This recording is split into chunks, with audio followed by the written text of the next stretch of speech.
Hey YouTubers, and welcome back to Tony the Technician's channel, and today we're going to be going into another product for the Camaro. You guys might have seen my review on the Dyno headers. Really good headers for the 3rd gen or F bodies. Well, I also ordered the dual white pipe specifically for the Dyno headers through Top Down Solutions. You can order directly from Dyno, but by the time this video is released, I'm actually not sure that Dyno himself will be producing the headers or white pipes anymore, because he is supposed to be retiring, and he might have already. I ordered this dual white pipe about 2.5 months ago, and I just received it because he was waiting on stuff, which, you know, with my Camaro build is no big deal. Not in a hurry, just taking my time, getting everything done. So today is just going to be a quick look at the dual white pipe. You can also get it in, well, it's a dual white pipe obviously, but it comes to a single outlet. This is a dual outlet.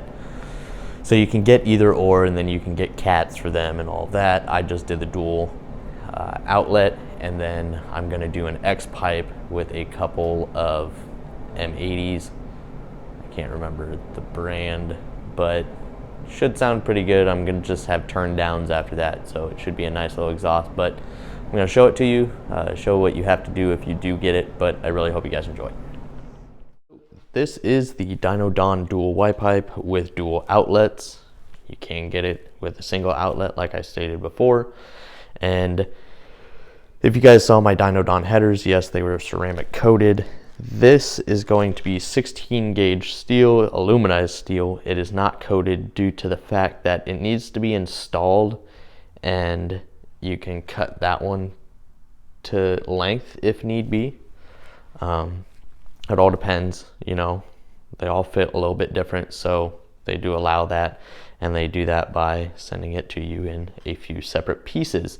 And I was saying it's not coated because you need to bolt it up to your car, see how it's going to fit, see if you need to make any adjustments, cuts, or anything like that. If not, you still need to make the welds at any of the connection points. And that's just done so you get a good, nice fit under your car. And then after you get it all welded up at the, you know, lengths or route that you want to go, then you can have it coated if you prefer.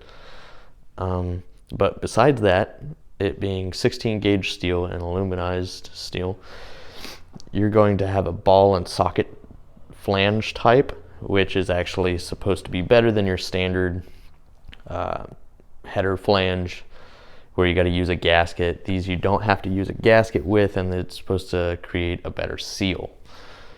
And basically these are female type ball flanges. They flare out, and then on the headers themselves, they're kind of a ball inwards, and it creates a good seal.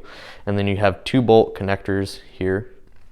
And so the left pipe here is going to come in 3 different sections. You're going to have this portion that goes from here around to here, and then you're going to have the mid section that has those bends and it stops here.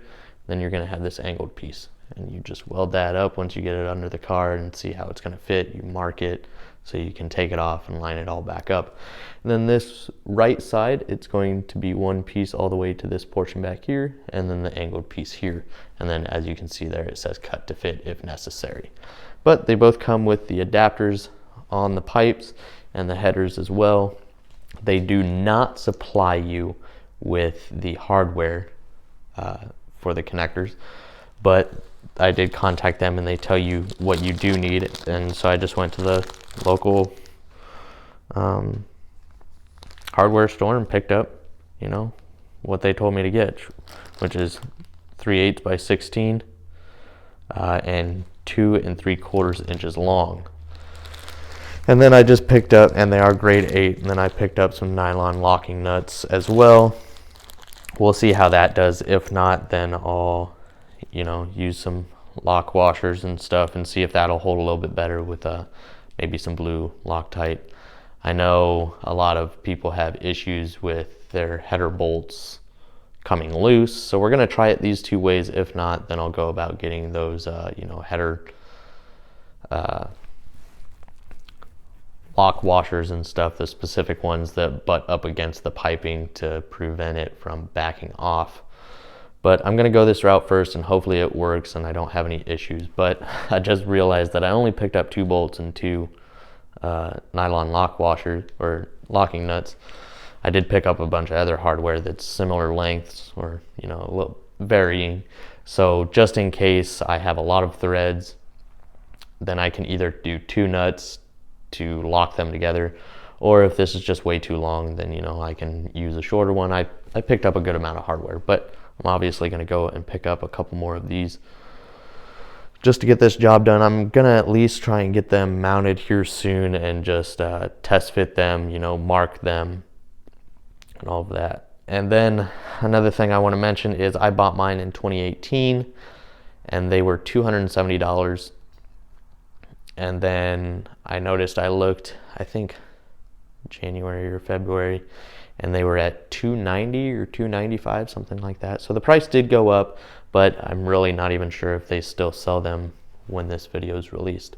But I'm really happy with it. The welds seem to be fairly decent, not the best, but you know, definitely good enough welds. And basically the only welds on it is going to be the ball flange.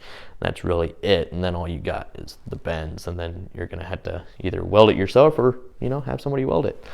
But that's it as far as the Dyno dual Y pipe goes. Hopefully it looks pretty good with my Dyno headers. Just kind of a quick close up.